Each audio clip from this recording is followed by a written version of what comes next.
Susan. But you were scared of him, weren't you? Gordon. I was scared to death, but isn't that the way it's supposed to be with parents?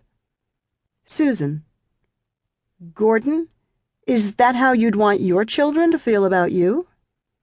Gordon avoided my eyes.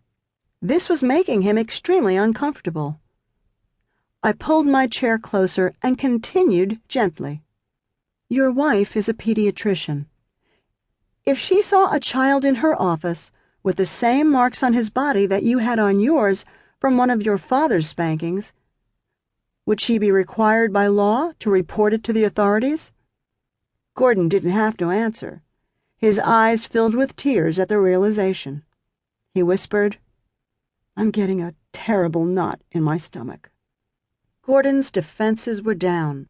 Though he was in terrible emotional pain, he had uncovered, for the first time, the primary long-hidden source of his temper. He had been containing a volcano of anger against his father since childhood, and whenever the pressure got too great, he would erupt at whoever was handy, usually his wife. I knew what we had to do. Acknowledge and heal the battered little boy inside of him. When I got home that evening, I found myself still thinking about Gordon. I kept seeing his eyes fill with tears as he realized how he had been mistreated. I thought about the thousands of adult men and women with whom I had worked, whose daily lives were being influenced, even controlled, by patterns set during childhood by emotionally destructive parents. I realized there must be millions more who had no idea why their lives weren't working, yet who could be helped. That's when I decided to write this book. Why look back? Gordon's story is not unusual. I've seen thousands of patients in my 18 years as a therapist, both in private practice and in hospital groups, and a solid majority have suffered a damaged sense of self-worth because a parent had regularly hit them or criticized them or joked about how stupid or ugly or unwanted they were, or overwhelmed them with guilt, or sexually abused them, or forced too much responsibility on them, or desperately overprotected them. Like Gordon, few of these people made the connection between their parents and their problems. This is a common emotional blind spot. People simply have trouble seeing that their relationship with their parents has a major impact on their lives.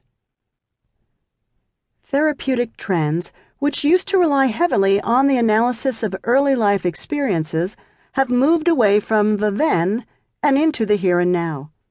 The emphasis has shifted to examining and changing current behavior, relationships, and functioning. I believe this shift is due to clients' rejection of the enormous amounts of time and money required for many traditional therapies, often for minimal results.